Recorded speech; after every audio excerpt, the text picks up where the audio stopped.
Our beautiful and fragile planet is the worst kept secret in the universe. Strange, but true.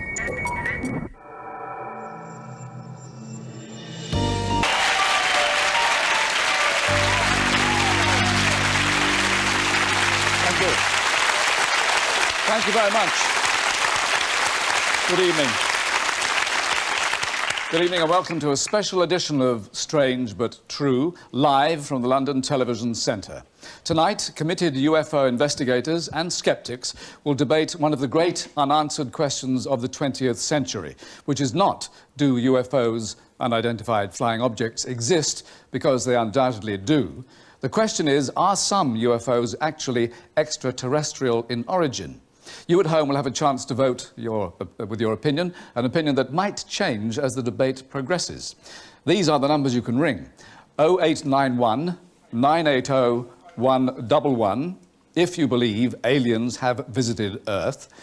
0891 980 222 if you believe they haven't. A call won't cost more than 10p and lines are open now and will stay open for the next 90 minutes. Now, it was 50 years ago this week that an American pilot reported the first flying saucer. And since then, there have been thousands more sightings. Most, on investigation, have been found to have a perfectly rational explanation. But in tonight's programme, we'll be looking at some of the most inexplicable sightings. Live by satellite, we'll hear amazing revelations from astronauts. And in the studio, we brought together some key witnesses. Penny Smith is with them now. Thanks, Michael. Amongst the audience tonight are people who've reported sightings of UFOs. The witnesses we'll be calling upon tonight are all professionals. They're pilots, military personnel, people with little to gain and a lot to lose by going public about their experiences. They've all certainly seen UFOs, but were their sightings more significant than that? Well, tonight we'll be giving you the chance to judge for yourself. Michael. Thank you, Penny. Tonight, we're joined by 6 people whose views are clearly divided on the subject of aliens and UFOs. 3 of them are firm believers that extraterrestrials have already visited the Earth. And 3 of them, I think it's fair to say, are not. To argue the case for alien life on Earth, or in the skies immediately above us, please welcome Nick Pope, Timothy Good and Stanton Friedman.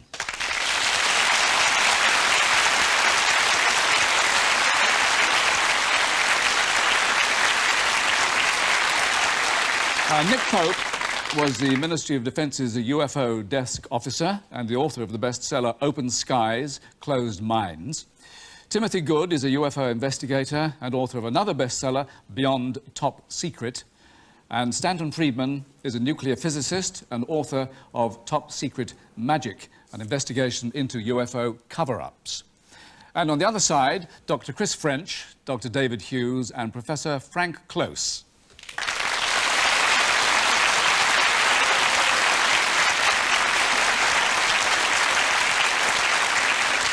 Chris French is a psychologist who specialises in paranormal belief. David Hughes is a professional stargazer and he's head of astronomy at Sheffield University. And Frank Close is a theoretical physicist in Oxford. I don't think Frank has a current book to plug, but a lot of people are very excited about his forthcoming paper called From the Electron to the Top Quark, A Century of Particle Physics. I'm looking forward to that. Enjoyed the last one very much. Now, so let us get one thing very clear from the start. You, gentlemen who support the UFO belief, actually believe what would be one of the most momentous events in human history, which is the arrival of extraterrestrials in our solar system. In fact, to our planet. You say this has already happened. Many times. Simple as that. Yeah, simple as that. Overwhelming evidence. Well, you have more to say on that subject as we go along through the programme. I think so. Yes. So, Timothy? I'm absolutely convinced that a sizable percentage of all UFO reports are absolutely genuine, represent possibly extraterrestrial craft. Yes, I'm convinced of that.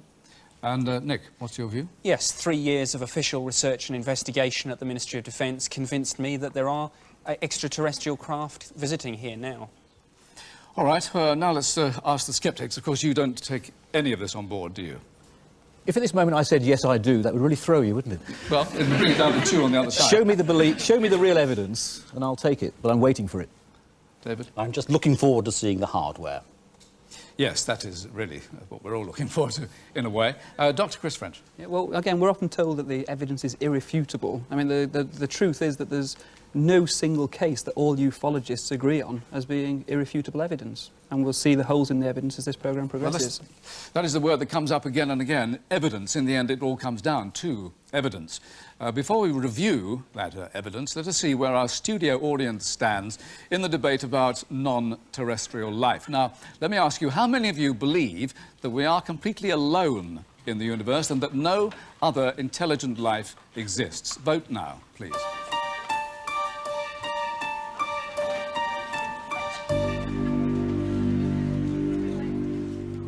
Right, let's see the answer to that vote. Are we alone in the universe? 21% say yes, 79% say no, we are not. All right, another question. How many of you believe that aliens have actually visited Earth? Press yes now if you think they have, and no if you don't.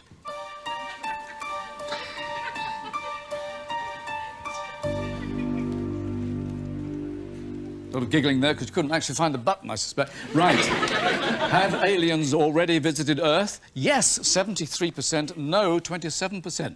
So you are, you're on an uphill job, you sceptics. Surprisingly non-representative audience. It was a surprisingly high vote in that sense, which of course gives you some encouragement, I'm sure. We'll see if those results change here in the studio as we listen to the arguments.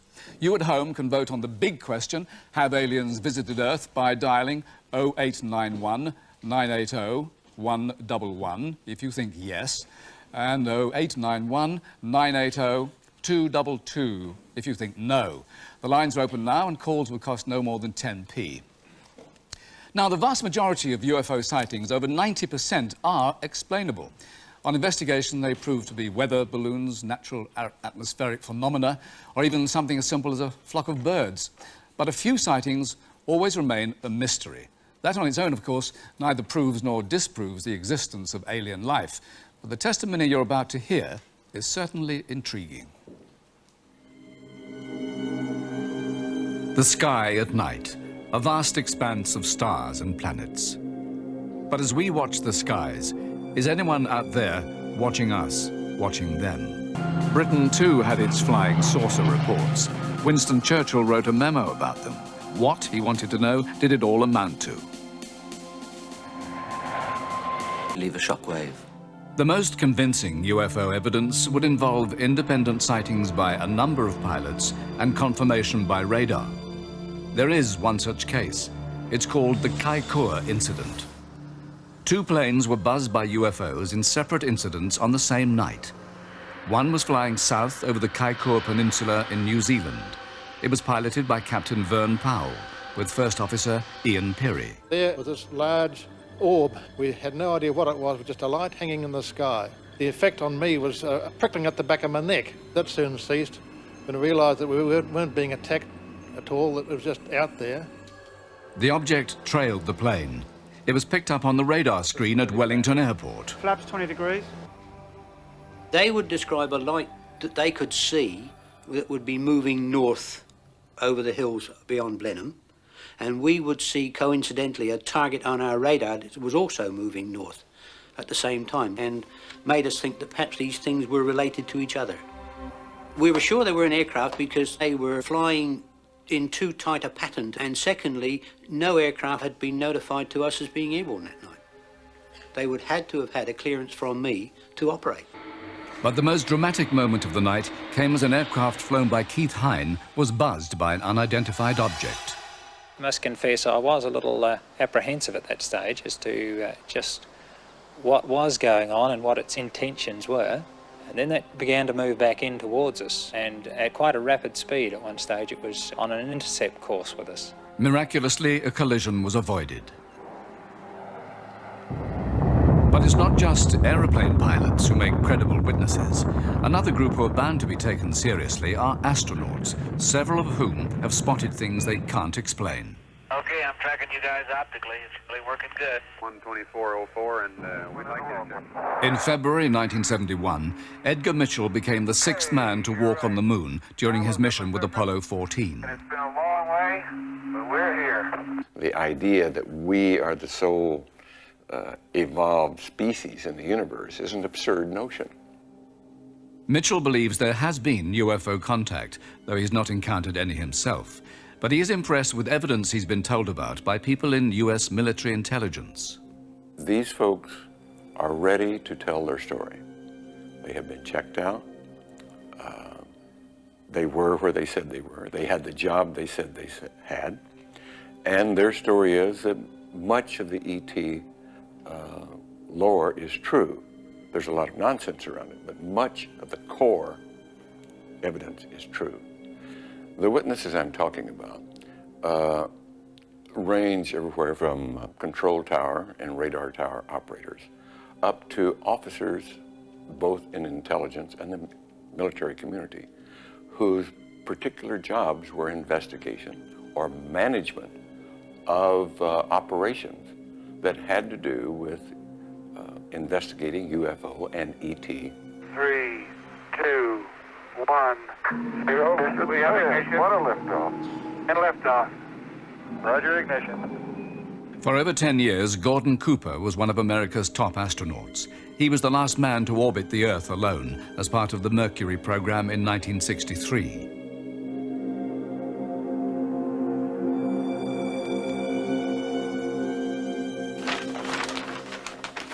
Today, age 70, he is still active in aviation. He saw saucer-shaped spacecraft when he was a young test pilot at Edwards Air Force Base.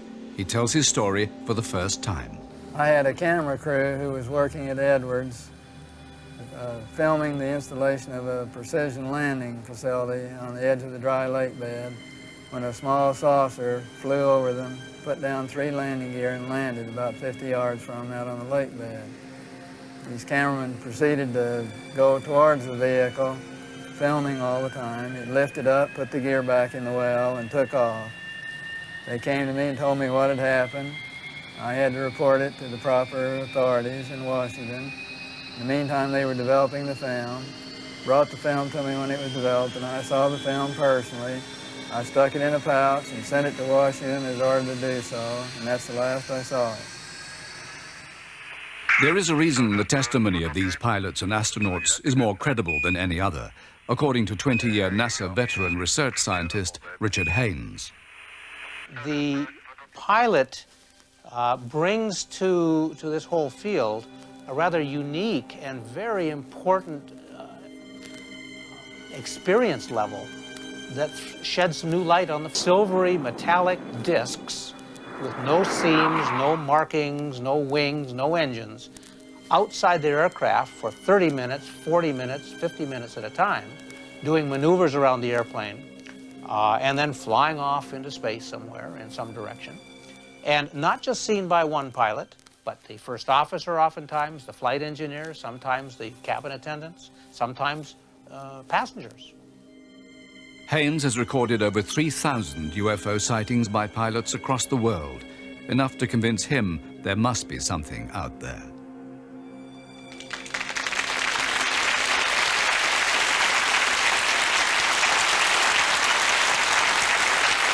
So after all that, is it likely that witnesses such as professional pilots have been fooled by imaginary lights, strange atmospheric phenomena, or other aircraft?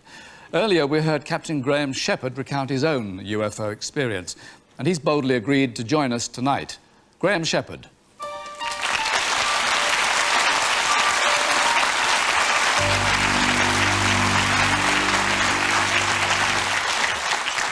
Graham, are you still convinced that what you saw wasn't just a trick of the light?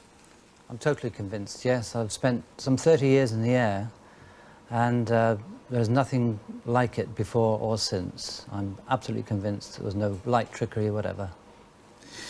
Frank Close, do you accept what Frank says, what Graham says? Is that reasonable to you? Well, I mean, I've no doubt at all that he saw what he saw or believes he saw what he saw.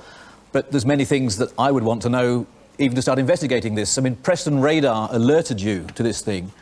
What have Preston Radar said about this since? What happened to it after it went by you? What other planes were in the area? Did nobody else report it at all or see it? And why were you worried about reporting it if Preston Radar had already alerted you to it? As far as I can remember, there were no other aeroplanes alerted. The craft was flying at an extremely high speed. Once Preston radar had alerted us, of course, we looked out to see if it was coming, and it came into sight almost immediately. It was going, I would say, at a speed well over 600 miles an hour, which is the speed of sound, probably around about 1,000 miles an hour. So it would very quickly be seen by any other planes who were on the same flight path with you? Yes, I must emphasise this was back in the 60s, and the density of traffic at those times was considerably less than This it is is going now. at high speed, so it's covering a lot of distance very fast. Well, I distinctly remember reporting it to Preston Radar because I was doing the radio at the time. I was sitting in the right-hand seat, and I remember reporting to Preston Radar controller that we have contact. It's in the 1 o'clock, 2 o'clock, 3 o'clock position, and it was gone. So it was an extremely short sighting, but indelibly printed on my mind. It's something I've never seen before. But you saw no aliens in it? I saw no markings on it. All I could see was the shining surface. What time of day, Graham? It was afternoon. It was mid-afternoon, I would say. Beautiful day. Nick Pope, you've investigated, as working for the Ministry of Defence, of course, many UFO sightings. What is the proportion that can be explained by natural phenomena? It's about 9 out of 10, something like that. But, you know, Graham's raised an important point, and the Civil Aviation Authority have on their case files an awful lot of near collisions between UFOs and aircraft. And there are some interesting military reports too. 5th of November 1990, some RAF Tornado aircraft were flying across the North Sea. They were casually overtaken by a UFO, and they made a report to the Ministry, a structured craft. Graham, why have so few pilots actually come forward if these sightings are so common? Well, it's a high-risk occupation. I'm not talking about being a pilot, I'm talking about reporting UFOs, because it's a difficult thing to talk about. Because the whole subject is denied at the highest level, it is very difficult for people like me who are in a long-term profession to come forward and jeopardise that profession by stating something which is apparently impossible. Yes, that's understandable. I was just going to come to you, Chris, because it might be your area of psychology that might explain. I mean, there's an assumption we're making here, which is that pilots, astronauts, etc., make better observers than other people. And it's easy to see why. I mean, they're highly trained, highly skilled people.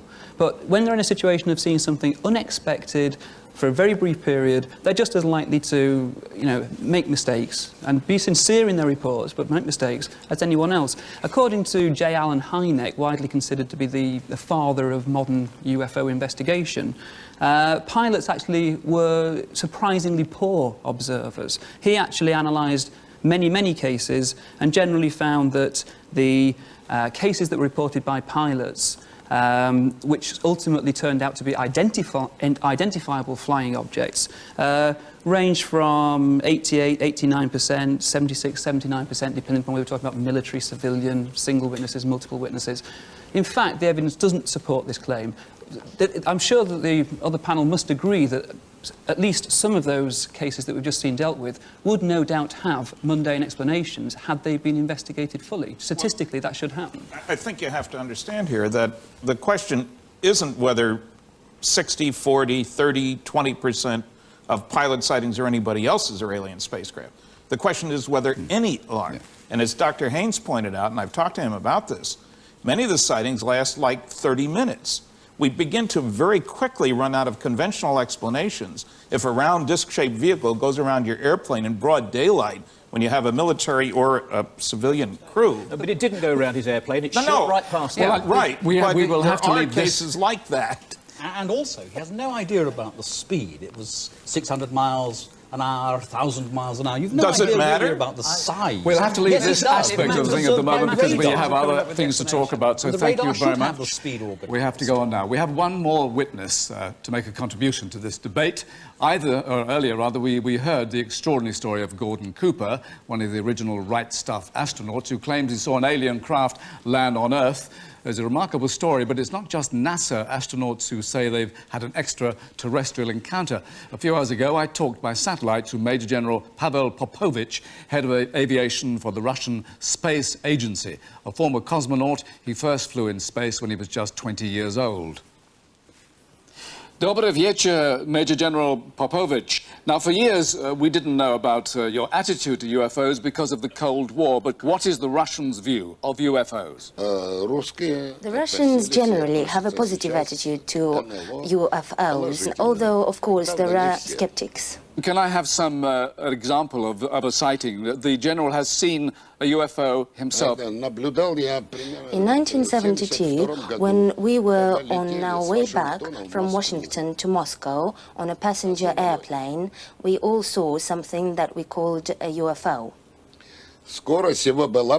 It was going parallel to us on a slightly higher speed. No one observing this object could come up with any theory of what it was. General, did you think that what you saw was an alien craft? I'm absolutely certain about it. Spasiba, Major General Popovich. Well, thanks to the General, thanks to the translator, and thanks to our English pilot earlier on. It's now time for us to take a break. Remember, if you want to take part in our telephone poll on the big question, have aliens visited Earth, ring 0891 980 111 if the answer is yes. If the answer is no, ring 0891 980 222. After the break, we'll be looking at one of the most sensational UFO incidents ever, which happened right here in Britain. We'll be talking live to the Air Force officer who made this dramatic.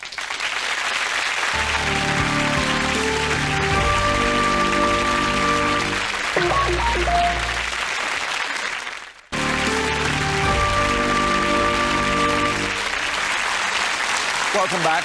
I've just been told we've had 30,000 calls so far, all voting, I hope. Anyway, as I said at the start of the programme, the majority of UFO sightings are explainable.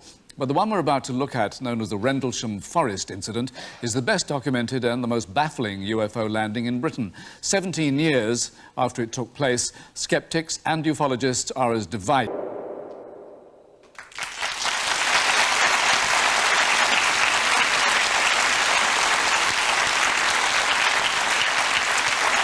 So, what really did happen in Rendlesham Forest that night? Ian Ridpath, journalist and a fellow of the Royal Astronomical Society, dismisses Colonel Holt's account, and tonight he offers his own theory. Ian Ridpath.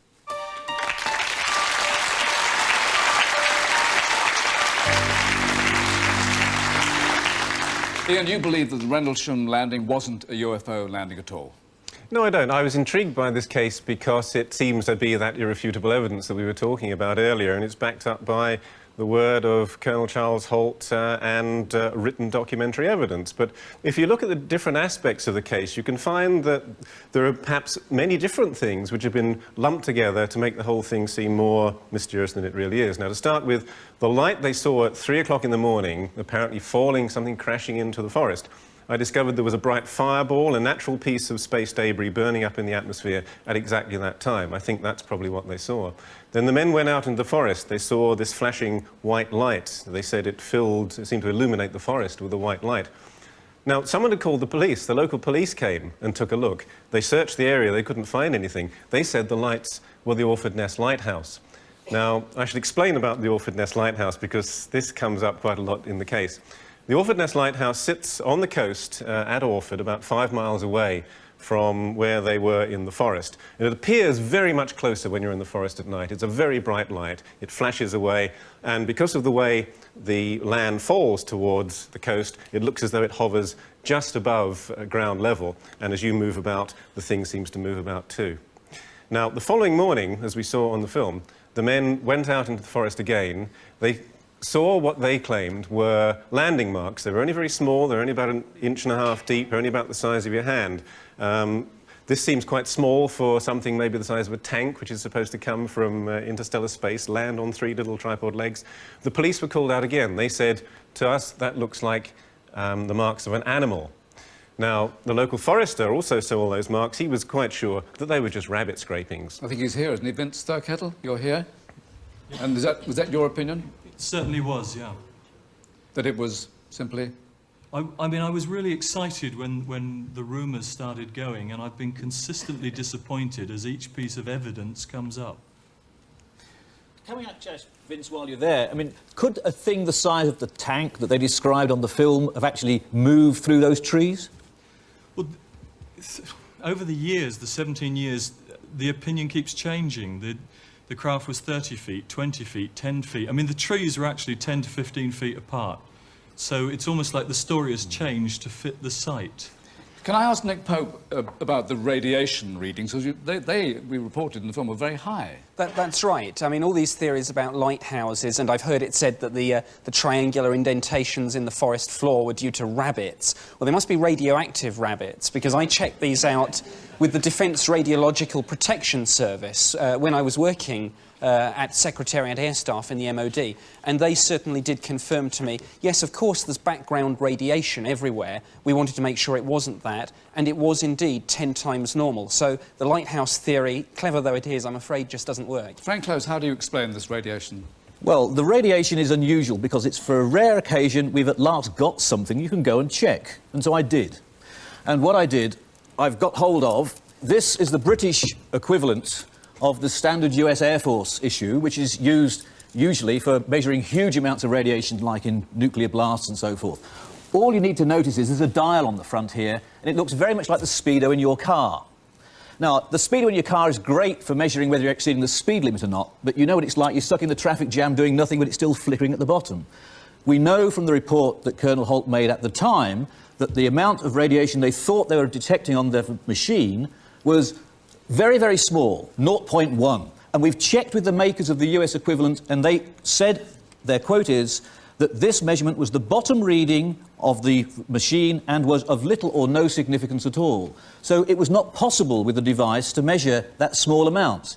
But what I have got here is something that you could have done, and it's this, and it shows the other thing, which is, even if the radiation was 10 times bigger, it doesn't matter very much at all. Look. In the room, can you hear the Geiger counters going off already? Because there's radiation all around us. Here I've got some rock that you can find lying around if you live in Cornwall all over the place. It's pitch blende. And that sends it up 100 times. Sending radiation backgrounds up by a factor of 10 means nothing at all. Thank you very much. That was impressive. Ian Ridpath, thank you very much for being with us. I think it was vastly overstated, however. Stanton Friedman says we overstated that, but there are more arguments to come. We've heard a few, but now let us hear from the man who was there that night, Colonel Chuck Holt.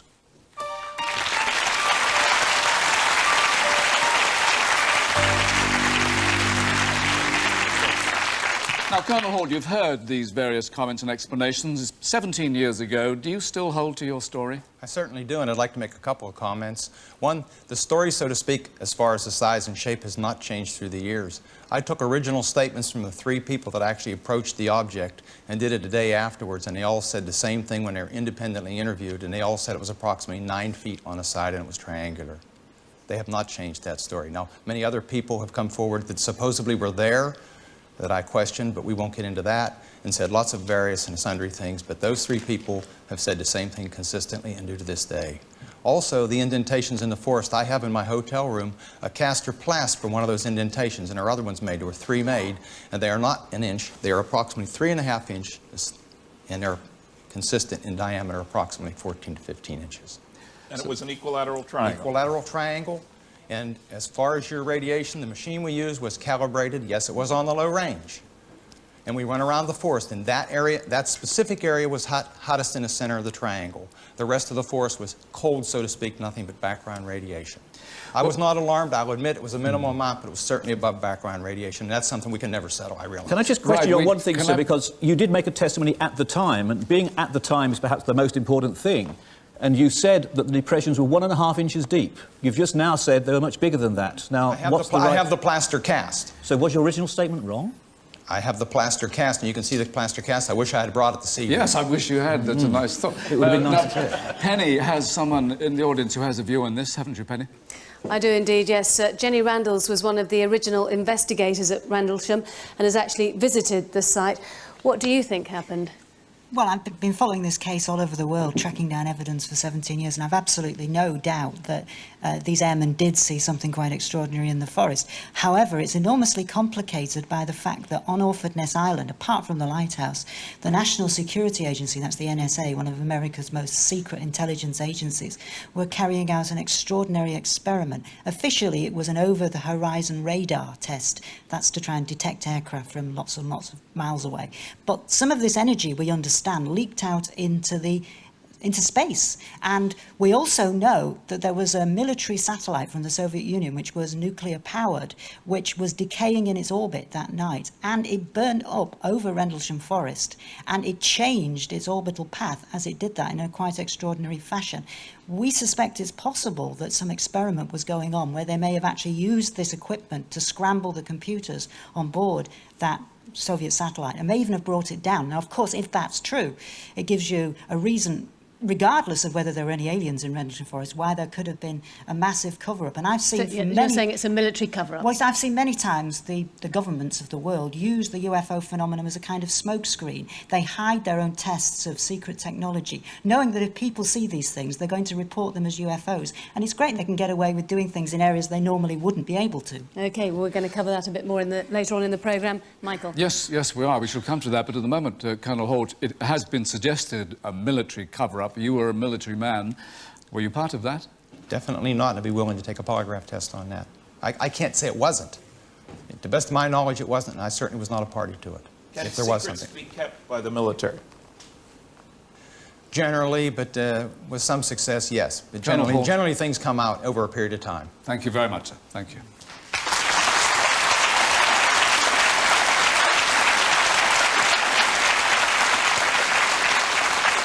Remember, if you've made up your mind on the big question, have aliens visited Earth, ring 0891 980 111 if it's yes, and 0891 980 222 if it's no.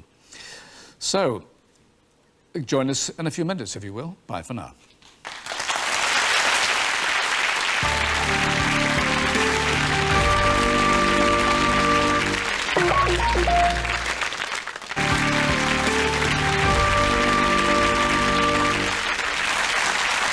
Welcome back. Now let's address a crucial matter, the number of independent witnesses who've come up with the same account of flying saucers. Why do so many of them claim to have been abducted by aliens? Is the sheer volume of reports proof that something is really going on, or merely an indication that mass hysteria has taken hold? We went to America's #1 UFO hotspot, Gulf Breeze, to test the water. 7. A new storm hit town that would change the lives of some of the residents forever. My thoughts were to catch a picture of it as it went overhead. This strange blue beam came out of it and struck me.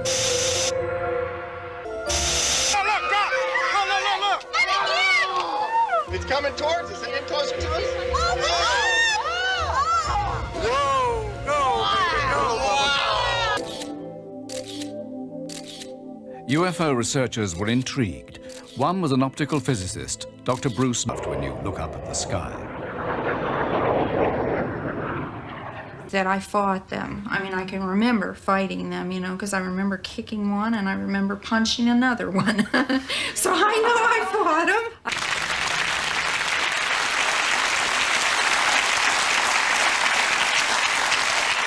Stanton Friedman, would you rather those people had not made those claims? No, actually, I'm glad they did, that they had courage enough to. I've been to Gulf Breeze, I've talked to Dr. Maccabee, I've met Ed and several of the other people there. Out of context, it sounds weird, but when you find similar sorts of stuff going on all over the country, you're beginning to say that, well, the real explanation here is there is a new disease out there. I find that relatively foolish. Also, I've worked with the professionals, the PhDs, the MDs, who have worked with abductees. That's just a little slice of the whole picture. And I'm convinced from working with those people that certainly hundreds of people across a huge country, at least hundreds, have been abducted. Now, whether we can make sense out of it or not is another question. Well, let's see if Chris French can make sense out of it. What do you say? Well, I mean, one of the things that's a slightly difficult about this kind of programme is you cover so much in that single excerpt. I mean, you mentioned Ed Walters. For example, Ed Walters is very likely a hoaxer. I mean, I don't agree at all. Have you met him? Let me finish. A papier-mâché model of a UFO was found in his loft by the person who Which moved doesn't into his match house the pictures. after he moved out. He's a known hoaxer. He makes double exposure films. There False are witnesses accusation who say again. that they actually helped him to make the sworn statements saying that they actually helped in the hoax. That's one part of it. Once rumour gets round that there are sightings, and of course everybody starts to look at the sky. Any single thing that's slightly out of the ordinary is, great, I'm part of this, I've seen a UFO. Then we get onto the abductees. This is we could spend a whole programme on the abductees. The techniques that are used to actually get at these stories very often involve hypnotic regression, other similar types of techniques. Not always. And not always, but there are other similar types of technique as well, not just hypnosis.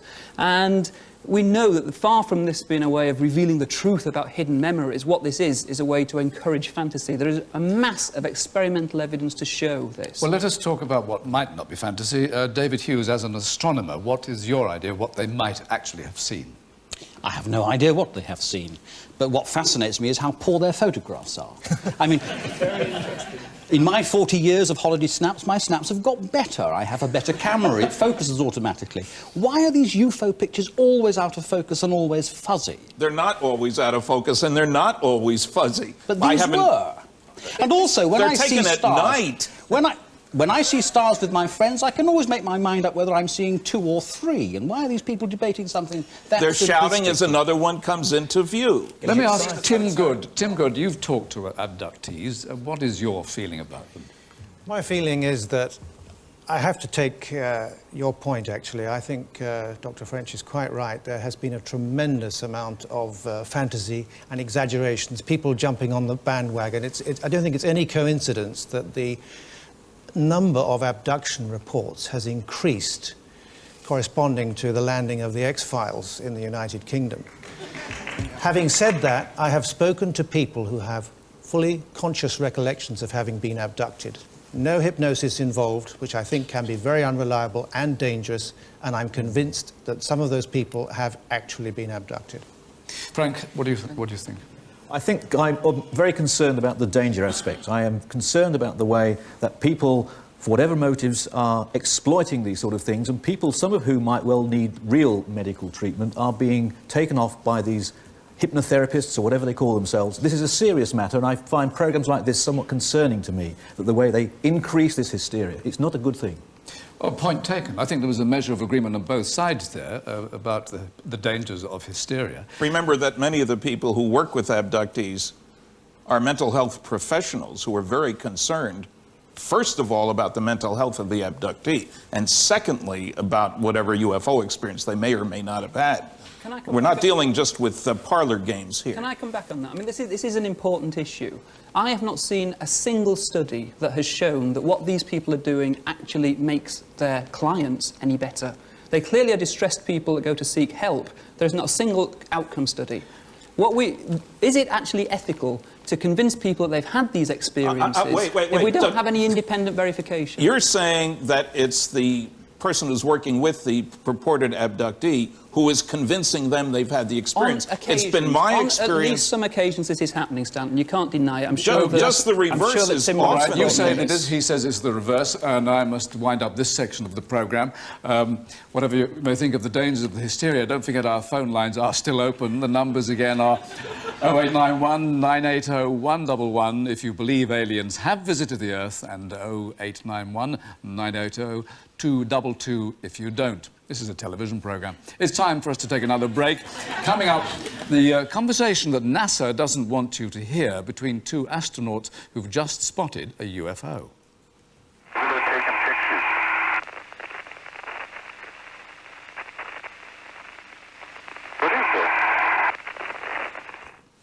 Well, don't go away. We'll be back with more of that incident and its unexpected conclusion.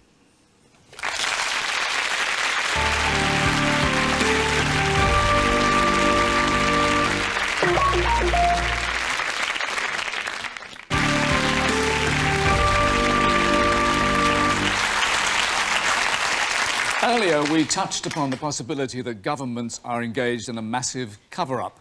Now, the footage we're about to show was supplied to us by an aerospace communications consultant who was monitoring NASA transmissions.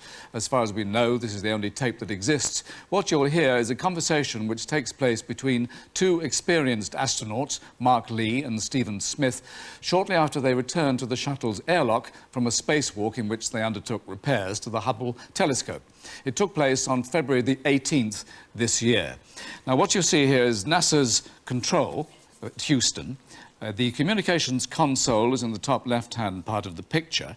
You'll hear the conversation the astronauts are having, and then you'll see an official get up over on the left here suddenly and go to the console, shortly after which the transmission is terminated. Here's the conversation.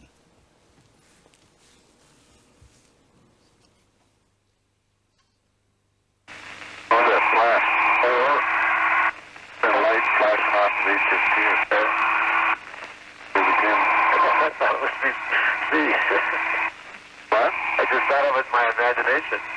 Yeah, I saw it too, so it's not. There was two of them.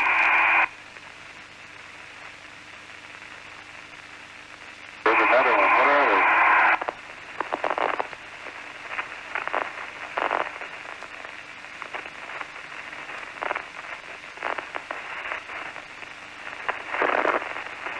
Let me show the lights flickering in here.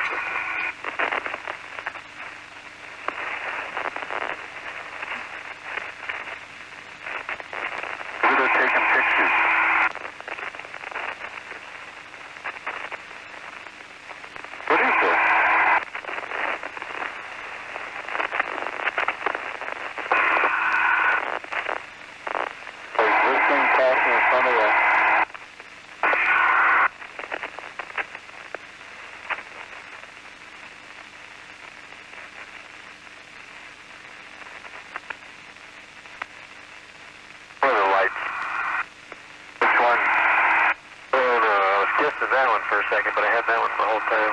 Yeah, I was looking at that one.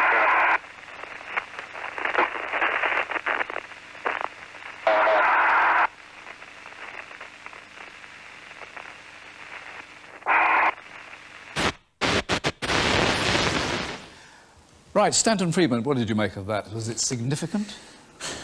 Well, I presume the astronauts would have been well aware if there was any other body in space near them doing such a maneuver, you know, being outside, working on the Hubble, where you have to be careful. So I don't think we're talking about local flights of any airline, so to speak. What it was, I don't know. The usual explanation for strange stuff near the shuttle is pieces of ice that come loose when it rotates, other things related to the shuttle itself. On the other hand, I would have to expect that these guys would be extraordinarily experienced at that. They've been outside, they've seen stuff go off it. I don't know what to make of it. I've heard about this, but I hadn't heard it before. Well, let's see. I'm fascinated. Yeah, Frank Close. Well, could I come in on this one? I think I might be able to actually solve a mystery live on air. I have been informed by James Oberg, who I'm sure you know, that what's actually happening here, as we've actually heard, the astronauts were in the airlock at the time. Now, they were basically dozing, then they noticed some LEDs on a piece of diagnostic hardware that they'd brought in with them and started musing about the lights on that box. They were inside the airlock. Even the UFO webpage makes this clear. And there's only a 3-inch window with a view of the payload bay. It's impossible for them to have seen anything in outer space. Now, we can check this. We don't need to argue about it. Explanation. I don't know. This, of course, is one of a number of very interesting tapes that have come forward from NASA.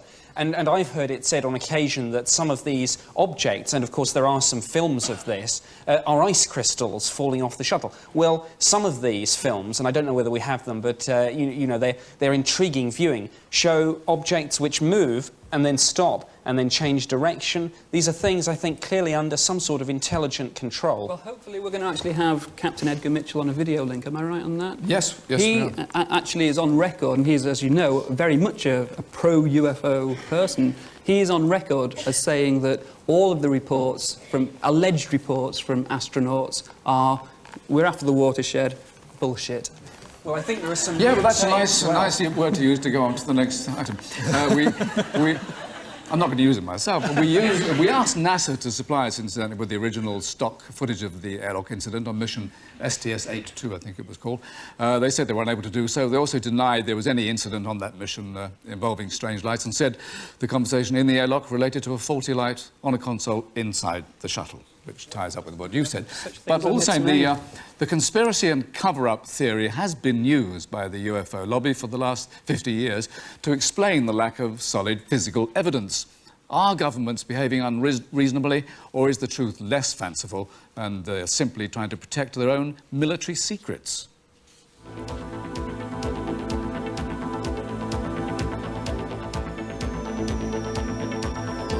Could these be the UFOs that make people believe we've been visited by aliens? None of these are familiar sights in our skies, but they are all man-made. All were once top-secret military aircraft. And it comes as no surprise that many UFO sightings come near military bases, where aircraft like these were developed. This vast top-secret complex, known as Area 51, it is a known proving ground for new aircraft at the cutting edge of technology. It is patrolled day and night, and warning signs are everywhere. Intruders risk being shot. What is the American government trying to hide?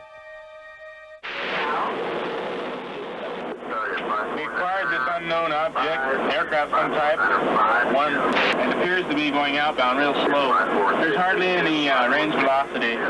Is it a UFO, or a new jet, or is it a man-made object based on technology made from a captured spacecraft? Some people believe so. I have talked with high-level people whose duties, in the course of their duties, had the occasion to examine either material, reports, or bodies, or have knowledge thereof, that confirms the presence of ET on our planet and spacecraft and such technology as they brought with them.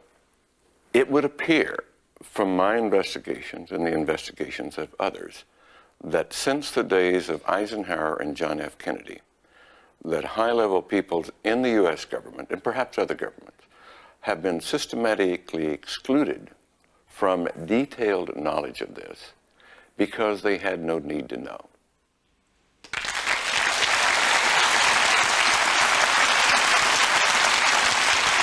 Well, that's an extraordinary statement from Ed Mitchell, and one that we can follow up with him right now as he joins us, hopefully via satellite from Fort Lauderdale. Ed Mitchell, are you there? Off the first zero. Dr. Mitchell, can you hear us? On the 0171. Well, we can see you, but we can't hear you. In front of 171. Hello? Well, we'll try to get hold of him later, so we'll have to leave that for a moment. We were going to be talking about possible government cover-ups, and... It's easy to prove, Mike. Easy to prove. Yes, a group of us went after the NSA. We found that they had over 150 UFO documents. They refused to release them to us and to the federal court judge. We went after the CIA. Freedom of information, people think, is the magic tool that unlocks all the doors. It doesn't. Took me 5 years to get a released CIA UFO document on which you can read 8 words, not very exciting words. There's no question that they're withholding data. CIA, NSA, DIA. They are withholding data, I admit it. The data that about they're UFOs. The data they are withholding is data that if they were to... We don't know what's there. You can't see through the We know it's about UFOs. We know it mentions UFOs.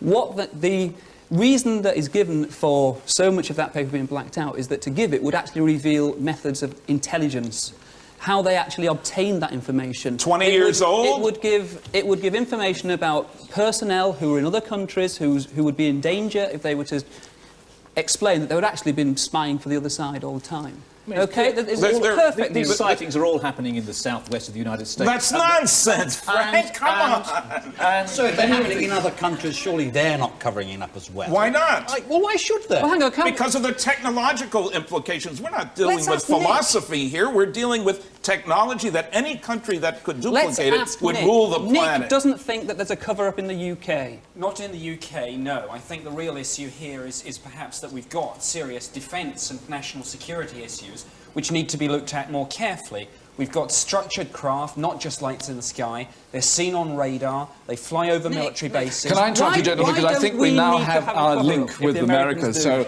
Ed Mitchell, are you Doesn't make hearing me sense. now? Yes, I am, thank you. Good evening. Thank you for evening. joining us. We're talking about government cover-ups. Do you think there's been one in the States, your own experience then? Well, I can't come from my own experience. I can only look at the evidence and tell you what it is. Do you think the government... Sorry. There's two sources of evidence, and that's from people within government who have been involved in these areas, and they say yes. Then there's also the fact that official pronouncements in the press and, well, in the media, for 30 years have said they're not involved in the UFO business, but secret documentation obtained under Freedom of Information Act and from other sources deny that or show that that's simply not true. So, yes, there is a cover-up. Now, how far back it goes, it probably goes back 50 years or more. Can I ask you, in your own opinion, is your government using ET technology? I'm not sure they are knowingly. I have a theory that a lot of what we're seeing today is not under legitimate government control at all, but it is indeed likely using ET technology that it's no longer under constitutional control. Thank you. Thank you very much for being with us. And good night to Ed Mitchell. There is just enough time for you to get your telephone votes in before the lines close. Having heard what you have for the past 90 minutes or so, do you believe the evidence supports the argument that aliens have already visited Earth? 0891 980 111 if you believe that is the case. 0891 980 222 if you don't. So, an upsum, as we say in the trade. A quick word from each of you. Have you changed your opinions in any whit tonight? No, I'm convinced there are no good arguments against the reality of flying saucers and a cosmic Watergate. Tim? I find myself agreeing with some of the opinions of the skeptics, but I'm still convinced, no doubt at all, that extraterrestrials are here. Nick Pope? I've seen evidence of a technology, craft that do things we can't do in terms of speed and manoeuvrability. Professor Frank Close. Not a single piece of evidence that requires aliens. Many interesting things, but not aliens. David Hughes? Ufology is just a hardware-free zone, and I'm just surprised that aliens are that tidy. We aren't when we explore our planets. We litter them with junk. Chris French. That's it. I mean, basically what we're down to is either hearsay, it's very dubious sources. We've never actually got the hard physical evidence that would actually prove it. And once that's there, we'll accept it. Why are we all so desperate that this should be true? And you're not, of course, but the general public wants this to happen. Is it because of the millennium? Are we replacing religion? What is it all about? No, we're just calling it how we see it. If we see evidence of a technology that goes beyond the level of our own, then we're simply doing our best to report it and to push it into the public domain, and we'll let the people decide. Some of us have, after all, been aware of 5,000 physical trace cases from 65 countries. We're aware of the 5 large-scale scientific studies that the skeptics never talk about. There's a vast amount more information that has been shown tonight. I've referred to one of those studies tonight, Stanton, your favourite, the Project Blue Book Report 14. That's what I was talking about earlier with respect to Hynek's analysis. David? I mean, the cases just don't stand up. Yes, they do. You'd like a final word, David, on this? On your side? Well, I agree with you that there must be life out there in the universe. Not the question. What I do not agree is that it has been here, because we have not found serious evidence of it on Earth. After 50 years. And cover-up is the Two easiest crash excuse for saucers lack of and evidence odds there there is. you know. Thank But you where very is the much. crashed saucer? Why not Uncle bring it Sam along? has Where a is the cleaning crashed saucer? We haven't answered technology. that one. We have had over 100,000 calls this evening, and 92% of those who phoned in actually believe that aliens have already landed on Earth. Perhaps skeptics don't watch programs like this. So we leave you with the skeptics and the alien believers as divided as ever, but I would like to thank all our guests for taking part in the program and for presenting their arguments with so much conviction. As far as I'm concerned, I'm sure they are right. Whatever happens, I am insured for $10 million if I am abducted. I got this in America in one of our programs. The trouble is the claim form has to be signed by an alien. So, thank you for being with us. It was fun. Part of it was serious, but it's all over. Good night.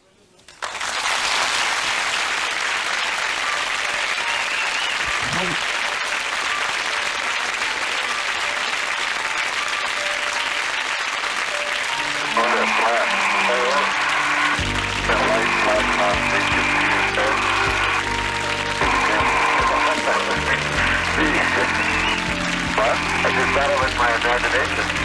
Yeah, I saw two, so it's not. There's two of them. There's another one. What are they? Some sort of light flickering in